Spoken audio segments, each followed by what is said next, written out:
What's going on, everyone, and welcome back to another video where we talk about the latest PlayStation news of the week, and we do have a hell of a lot to get through today. We're going to run through that cancelled Assassin's Creed game, and looking back at what this game may have been, I don't think I'm too bothered about this. The PS6, because there was a new video by Mark Cerny and AMD. Looks like the PS6 could be out in a few years. Sales for Clair Expedition 33 and also Ghost of Yotei, as we've got some of the sales figures. I'm also going to talk about game purchases because it looks like people are just not buying as many games. It's quite shocking when you see it. And just to let you know, in 2 weeks, my ultimate fat loss guide for gamers is coming out. This is going to help any of you gamers level up in real life. This is going to be one of the best purchases you will do for your physical and mental health, so watch out for that. Let's just run through the PS Plus games again for October in case you missed them. We have Alan Wake 2, probably one of the best games, especially coming up to Halloween. We've got Goat Simulator 3, and then we've got Cocoon as well. Talking about horror games, it looks like Silent Hill 2 Remake will be coming to the PS Plus Extra lineup. Really loving Silent Hill F. I'm nearly at the end of that. If you've got PS Plus, then you might want to hold off buying some games. And I know Oblivion Remastered has been out quite a while now digitally. The physical version of Oblivion Remastered will be coming out, and it will include the base game on disc, but it does say on the box that it will need an internet connection. I've kind of expected it with some of these games. I haven't picked this one up as I am waiting for the physical version, and that will be coming out on the 13th of October. And as you may know, I do buy a lot of DualSense controllers. There is a new PlayStation DualSense, obviously not the God of War one, we already spoke about that, but we've got the Icon Blue DualSense, which is very, very blue. I'm not sure what to think about this. It just looks so out there. I've not been sure about PS5's DualSense or their limited edition ones for a while now. Like, don't get me wrong, I do like the Ghost of Yotei one. That one's really nice. The Astrobot one's really nice, but some of these they bring out, it just has me questioning like the God of War one. But if you want an all blue DualSense, this will be coming out on the 20th of October. So moving on to slightly bigger news, supposedly there was going to be an Assassin's Creed game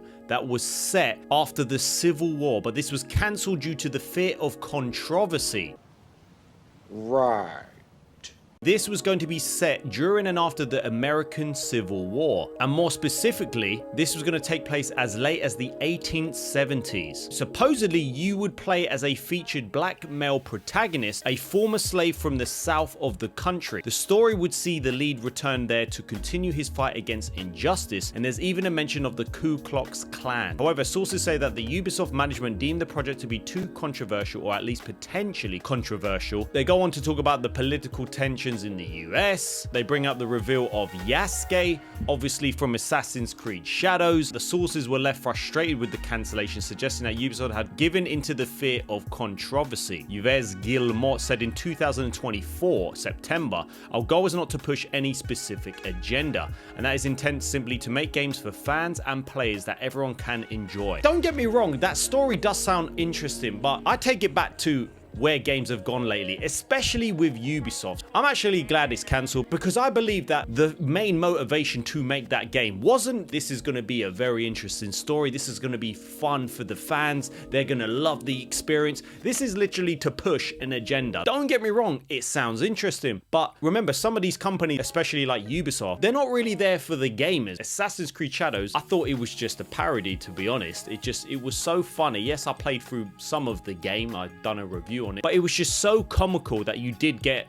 a character like Yasuke that became the best samurai ever in a little as a few weeks. And the problem is that yes, it would have sounded like an interesting story, but to be honest, that's not the reason why you're going to make that game. And I feel like some of these studios need to go back to the reason why you design games, why you build games, and it's not to just push an agenda. Well, it shouldn't do, and I think it's only a good thing that it has been cancelled. And moving over to the PS6, which could be out in a few years, we had a video from AMD and Mark Cerny talking about some of the future technologies, which was pretty interesting. Not that I knew what they were talking about, but what was interesting is that they both explained about exploring the future of technology together. One part of the research shall result in the PS6, to which architect Mark Cerny says, overall, it's still of course very early days for these technologies. They only exist in simulation right now, but the results are quite promising, and I'm really excited about bringing them to a future future console in a few years' time. Now, the technology is focused on machine learning that will improve graphics and gameplay in the future. For now, at least, the PS5 Pro is benefiting from the research through a PSSR visuals upgrade next year. This has been described as the full VAT version of the current FSR4 technology, which is available on PC. And as we know, the PS6 will release most probably with a handheld device. Now, it was interesting to hear from Mark Cerny that this technology will be pushed for the next generation. My concern, well, I say concern, my thoughts on this is that I just feel like it is so early for a PS6, and I don't see the problem in letting this generation run as much as possible, mainly because of money, mainly because you released a PS5 Pro, and it's not until 2026 that we're actually getting the full PSSR update for the PS5 Pro. So anyone who has purchased the PS5 Pro, we're not actually getting the full benefits from some of these games. To know that I've invested that much into a PS5 Pro, and then in 2027, I hope it's 2028, 29. I don't know if that's pushing it. Sony have a difficult decision because it's like, all right, you have the handheld device, which is probably on par with the PS5, which is kind of like a PS6 handheld, but then you have a full console for the PS6. I feel like where money is and how this generation's gone, it's going to be very hard to get the PS6 out in just a few years. I don't know what you think about the PS6. They're going about ray tracing and better graphics. I feel like we need better games more than anything. And stories. Clair Expedition 33 is getting a update soon, and it has reached 5 million sales, which is absolutely insane for this company. And what a game this is. I haven't had the chance to play this game again, but it has reached 5 million in sales in 5 months. And to celebrate this upcoming update, they've added a new location, they've added late game bosses and new character outfits for free. There's no word on the PS5 patch will be released, but what they've said is that there will be a new playable environment, taking the characters of Expedition 33 to a brand new location with new enemy encounters and surprises, challenging new bosses, battles for late game players to overcome, new costumes for the members, giving even more customization options for players throughout their adventure. There's a new text and UI game localizations into Czech, Ukrainian, Latin American, Spanish, Turkish, and other languages, totaling 19, and there's more to come. This is amazing because it feels like this studio, some of them ex-Ubisoft employees, they know that they have a love for their fans. They have a love for the creativity they sell, and I just think it's absolutely amazing to see, and they deserve all the success. But 5 million sales for a game that cost, I think it cost me like £40, which was an amazing price for this game's, where if this was a AAA company, they would be charging flipping 60, 70 pounds. And this is where we're kind of moving over to the other part of the news today. Recently, we saw that Xbox supposedly may be canceling their next generation console, which, my gosh, that means PlayStation for the first time will be going into a generation with basically no competition, which is absolutely nuts. People are just not buying anywhere near as many games as you think. So the hyper enthusiasts are keeping things going. And I think there's a number of reasons for this. I feel like companies need to understand what is going on in the world and what you're trying to do. They're so corporate nowadays that they try and release a game for £70 and then they wonder why no one buys it. I don't know. So according to this report, more than 60% of US players purchase fewer than 2 new releases per year. Wow. So it found only that 14% of players buy 1 or more games per month, but more than 60% meanwhile purchase 2 or fewer titles per year. Wow, what a freaking statistic according to this diagram right here. Even for myself, as of this video, Battlefield 6 would have just come out. I haven't bought it yet because I've bought Silent Hill F, I've bought Ghost of Yotei, and I feel like even with those 2 games, I'm like, listen, if I've purchased those in the same month, that's a lot of freaking money where I've got to pay a mortgage, got to pay for food, and I've got a baby on the way. This is the problem with some of these companies. They try and release games that have microtransactions, that have paid DLC, that have added story where you have to pay more, and all of this stuff where I don't want that. I want to get the most for my money. I've got such a backlog that I would rather go back to older games or you wait 2 years for these games to come down in price where they're more patched up, they've got no bugs, and they've got all the DLC with it. And I can understand why there's a lot of younger generation where all they do is play free-to-play games, but this is quite worrying for the industry because it's not about bringing out new games at 60, 70 pounds. Like for 60, 70 pounds to buy a full price game like that, I bet you I'll be playing that game for a very freaking long time to make the most out of it. There could be other reasons, like they say in this article, overall lack of interest, the economy, and the rise of forever games which keep people engaged over longer periods. Obviously they talk about Fortnite, Roblox, Genshin Impact, but they also go on about the hyper enthusiasts, price insensitive players who really keep things going. In the words, the people who splash out on every big new release, such as like collector's editions, pro consoles. Hey, it sounds like myself. Well, when you think about it, this is the only real hobby I spend my spare money on, and it is expensive. I like to have the most up-to-date console because the PS5 is the only thing I buy. If I really love a game like Death Stranding 2, I will buy the collector's edition, which I did. I was thinking about buying the Ghost of Yotei one, and someone, well, I wouldn't even call it a spoiler, said something about the end game, and I was thinking, yeah, I don't think I'll be buying that collector's edition. You can also understand why Sony pushed these live service games. They do say that Sony make more money through in-game purchases than it does a full price release at this point. So you can understand why they are chasing this live service success, but then they need to understand that there are a lot of players like myself that buy physical, that only really play story-driven games. And if you stop that, I'm someone who doesn't like to buy cosmetics and spend X amount of money on a free-to-play game for stuff that I feel like I don't get anything out of. Honestly, I would rather spend money on new games than I would microtransactions in a game that I might play from time to time.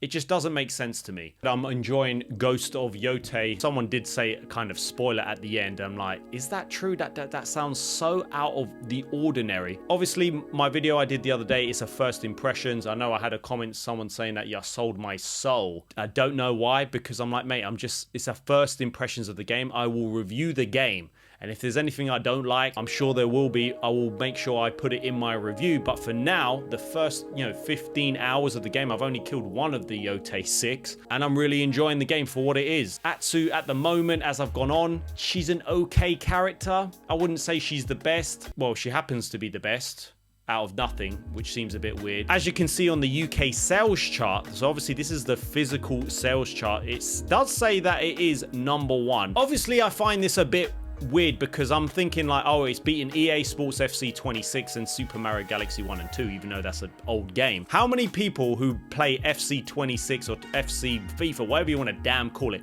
how many of them are buying that digitally? Let's be honest. But as you can see here, Ghost of Yotei is that #1, EA Sports FC 26, Super Mario Galaxy 1 and 2, Mario Kart World, Final Fantasy Tactics, Silent Hill F, Donkey Kong Bonanza, Minecraft, The Sims 4, and NBA 2K26. But if we go over to Japan, you can see that the Japanese audience are really enjoying the game because it looks like it's becoming quite popular in Japan as sales figures have actually been revealed. So according to the latest Famitsu software charts, the PS5 exclusive shot straight to #1, shifting over 120,000 copies. So now the only thing with this is that the Japanese charts only count for physical sales. So you could probably assume that this game is doing even better in Japan, and they're saying here that it could at least be double that figure because, let's be honest, digital is becoming much more popular than physical. So, but obviously to sell 100,000 is pretty good, but it is shorter than Ghost of Tsushima's when that launched on the PS4. So Tsushima did double Yotei's total on release, moving 222,000 units back in 2020. So there's a number of things you've got to think about. Now, I like to think about taking into consideration the pandemic. Gaming was peaking at this point and so many people were getting into gaming. The digital sales weren't as dominant as they are now, but it's hard to kind of say at this moment until we take into consideration digital sales. So I also like to bring up is the fact that even with like Death Stranding 2, prices of gaming now is a lot more than it was, say, on the PS4. So I can't remember how much Ghost of Tsushima was on the PS4, but now games are costing around £70. So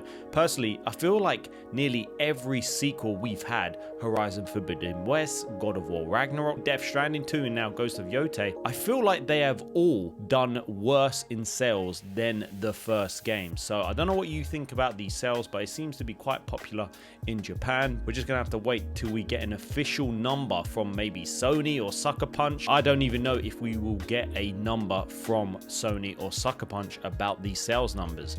We didn't get them from Ubisoft. I will be reviewing the game and the story, and personally the story seems to be the weakest part of this game, even though the open world and everything like that is absolutely amazing, and for someone who loved the first game. So again, I will keep you updated and I will always be honest. For some reason, some people like to come on the channel who probably have never seen me and they're like, you're a sellout. I'm like, mate, do you not know? I just say it how it is. I say how I feel. I don't know what you think about this video and the latest PlayStation news of the week. Make sure you drop your thoughts in the comments and let me know. Let's take a look at the comment of the day from my previous video. First impressions of Ghost of Yotei. Shout out to Blueber7. I like the game and the graphics. However, I don't like the character. The story is meh compared to Ghost of Tsushima, but I'm still having fun. And shout out to Dr. Manrug. It's the voice acting for me. She doesn't sound like she wanted to do it, like a robot saying stuff. No emotional tone and it's bothering me. Wish it could be better. It's a 6 out of 10. Visually amazing. Story is a bit of a letdown. So mixed thoughts about Ghost of Yotei. And as I said, I'm still very early, but as I go along, Atsu's pretty much stayed the same as the character. It's like, it's very coincidental that she just happens to be the best. This is what I have a problem with the game, is that she's just the best at everything, where Jin Sakai, you saw his journey as a kid and how he was taught by his uncle, and it was more of an inner conflict he had with himself to betray his samurai code. The only thing I'm finding the problem with Atsu is that she's just good at everything. Yes, she's been training for 16 years. We saw who her teacher was, but I just find it very just typical, like, not, I wouldn't say girl boss, I would just say that it's just typical that she's just the best at everything. It's a bit like Yasuke in a way, because in as little as a few weeks, he became the best samurai in the world. But at the minute, I'm loving the open world. I'm loving the side missions. The story is decent. As I said, when I finish the game, I will do a full review. Make sure you hit the like button. Get ready for the ultimate fat loss guide coming real soon to help you with your mental and physical health, so you can level up in real life, because you do need to level up in real life as well as the game. So, anyways, see ya.